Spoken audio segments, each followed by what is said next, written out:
You already know the feeling. The car ride over, jaw tight, rehearsing what you'll say if they bring it up again. You think the thing that's about to hurt you tonight is the sentence itself, the tone, the old joke about you that was never really a joke. It isn't. In a moment, I'm going to show you a strange, almost mechanical trick a Roman emperor used every single morning before facing his own version of this exact table. A way of holding the same hard remark that doesn't burn your hand on the way down.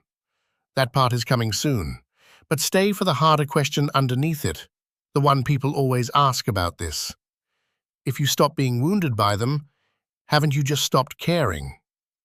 I'll give you the real answer, the one that lets you stay warm at that table instead of going cold, and changes what the whole night looks like by the time dessert comes around.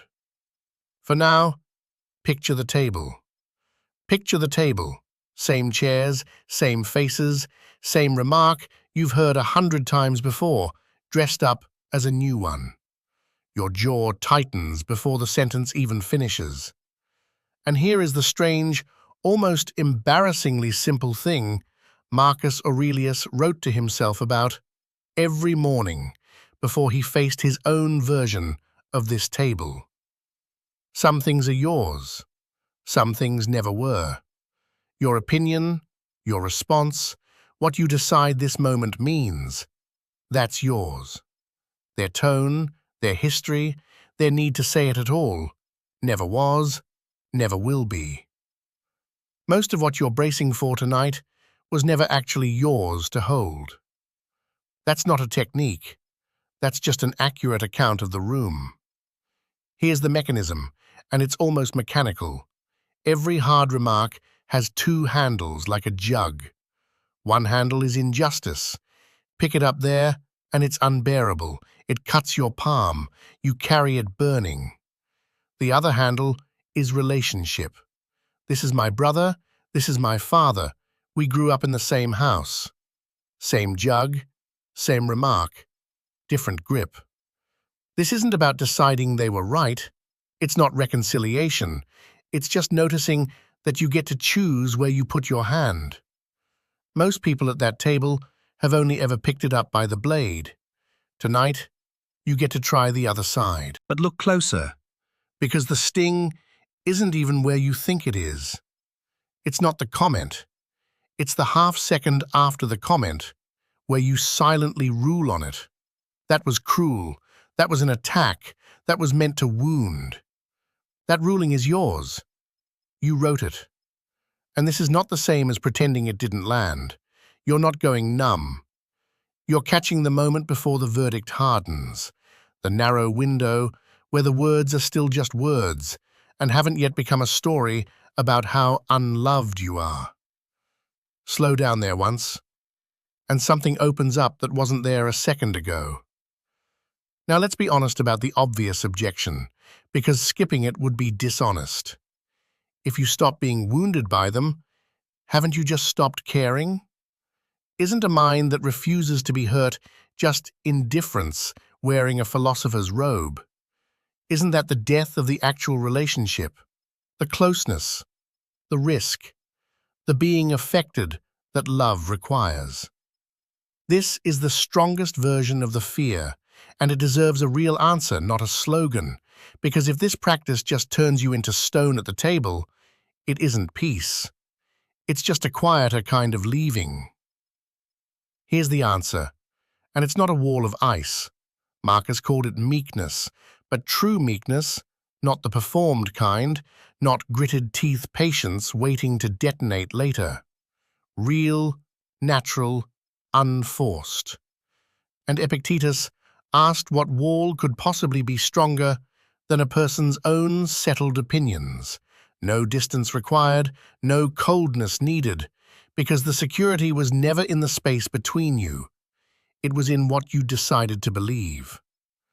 That's why you can stay warm at that table, present, even useful to them, precisely because you've stopped defending a self that was never under real attack in the first place. Epictetus noticed that people become enemies brothers, sons, fathers, not through some deep incompatible nature, but through a shared mistaken opinion about what matters.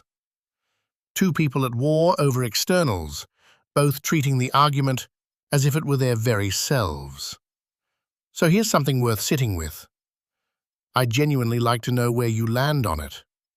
Do you think the person across your table believes they're protecting something real the same way you do? Because if so, the fight was never you against them. It was two people defending imaginary ground. There's a fourth angle Marcus adds, quieter, more humbling than the rest. He reminds himself that he too transgresses, restrained from worse, not always by virtue, but by fear or vanity or simple luck. And he reminds himself that he rarely has full knowledge of why someone did what they did. Some things are done from ignorance we can't see. Some are done from a private grief we were never shown.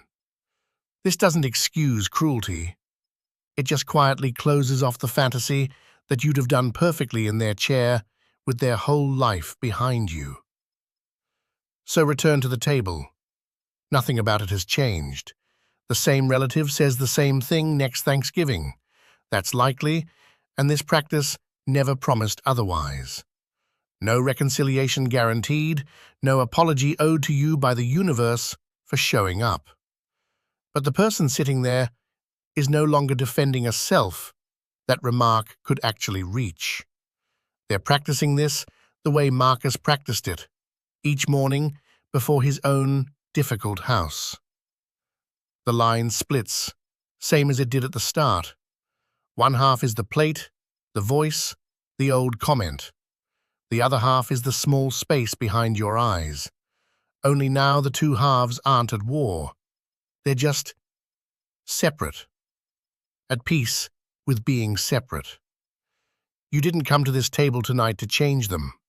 You probably won't even manage to forgive them by dessert, and that's fine. That was never the assignment. You came to remember, quietly, which half of the line was always yours to hold. Everything else on that table, the tone, the history, the old wound they keep picking at, was never yours to carry home.